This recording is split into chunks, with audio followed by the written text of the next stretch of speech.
Hi hello నమస్తే, welcome to BVR TV official. మిత్రులరా, నేను మీ బీవీఆర్ రావుని. స్వామియే శరణమయ్యప్ప. పట్టు చీరలకు ప్రఖ్యాతిగాంచిన ధర్మవరం అపరిశుభ్రతకు కేరాఫ్గా మారిపోయిందని ఒక వార్త కనిపిస్తోంది. స్వయాన రాష్ట్ర వైద్య ఆరోగ్య శాఖ మంత్రి సత్యకుమార్ యాదవ్ ప్రాతినిధ్యం వహిస్తున్న నియోజకవర్గ కేంద్రంలోనే అనారోగ్య పరిస్థితులు నెలకొన్నాయి. తాత్కాలిక కమిషనర్గా మున్సిపల్ ఇంజనీర్కు ఎఫ్ఏసి ఇవ్వడంతో శానిటేషన్ అధికారులు ఇష్టానురాజ్యంగా వ్యవహరిస్తూ ఉన్నారు. ధర్మవరం మున్సిపాలిటీలో పారిశుధ్యం అధ్వానంగా మారింది. గత వైఎస్ఆర్సీపీ ప్రభుత్వంలో 40 వార్డులకు గాను ఒక్కో వార్డుకు ఒక్కో ఆటో చొప్పున చెత్త సేకరణ జరిగింది. వార్డుల్లోని సచివాలయం పరిధిలో 3 పారిశుధ్య కార్మికులను నియమించి బాధ్యతలను అప్పగించేవారు. కూటమి ప్రభుత్వం అధికారంలోకి వచ్చిన తర్వాత చెత్త సేకరణ ఆటోలను తొలగించడంతో ట్రాక్టర్లు, కంపాక్టర్ల ద్వారా సేకరిస్తూ ఉన్నారు. అయితే చిన్న వీధులు, స్లమ్ ఏరియాల్లోకి వెళ్ళకపోవటం, పట్టణంలోని డ్రైనేజీలను శుభ్రం చేసే కార్మికులపై పర్యవేక్షణ లేకపోవడంతో ఎటు చూసినా దుర్గంధం తాండవిస్తోంది. పట్టణంలో ప్రధాన వీధులు మొదలు శివారు ప్రాంతాల వరకు రహదారులకు ఇరువైపులా చెత్తను నిల్వ ఉంచుతూ ఉన్నారు. వారం 10 రోజులైనా డ్రైవ్లను శుభ్రపరిచే వారే లేకపోవడం దరిద్రం.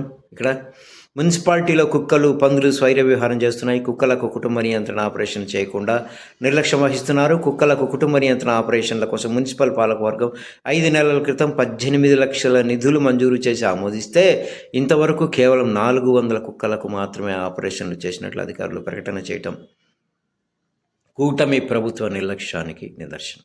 పందుల బెడద అధికంగా ఉన్నప్పటికీ పందుల పెంపకందారులకు నోటీసులు ఇచ్చి చర్యలు చేపట్టిన దాఖలాలు అసలు కనిపించడం లేదు.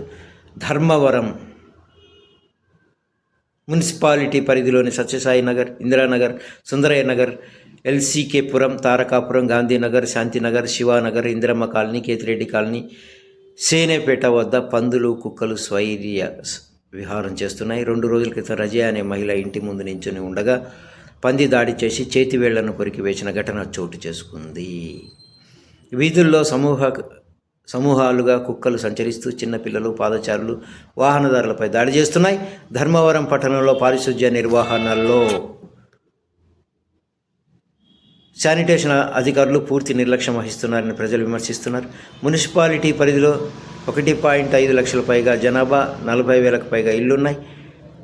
డ్రైన్ల నిర్వహణ, చెత్త సేకరణకు పారిశుధ్య కార్మికులను పురమాయించేందుకు రోజు తెల్లవారుజామున ఆయా క్లస్టర్ల పరిధిలో మస్టర్లు వేస్తారు. అయితే ఈ కార్యక్రమానికి శానిటరీ ఇన్స్పెక్టర్లు వెళ్ళటం లేదని ఆరోపణలు వెల్లువెత్తుతూ ఉన్నాయి. దీంతో మేస్త్రీలకు బాధ్యతలు అప్పచెప్పడంతో పరిస్థితులు దారుణంగా తయారయ్యాయని అంటూ ఉన్నారు. నిర్లక్ష్యం, అంతా నిర్లక్ష్యమే. సకాలంలో చెత్త సేకరణ, డ్రైవ్లు శుభ్రం చేయకపోవడంతో పట్టణం అపరిశుభ్రంగా మారింది. ప్రజలు తీవ్ర ఇబ్బందులు పడుతున్నారు. వార్డుల్లో ఉన్న సమస్యలను శానిటేషన్ అధికారులకు చెప్పినా పట్టించుకోవట్లేదట. కుక్కలు, పందుల దాడిలో ప్రజలు గాయపడుతున్న అధికారులు నివారణ చర్యలు తీసుకోకపోవడం దారుణం. ధర్మవరంలో అధర్మం రాజ్యం వెళ్తుంది. ఏదైనా అంటే కేసులు పెడతారు. ఇంకేమో ఎవరి కర్మ వాడు. చూద్దాం.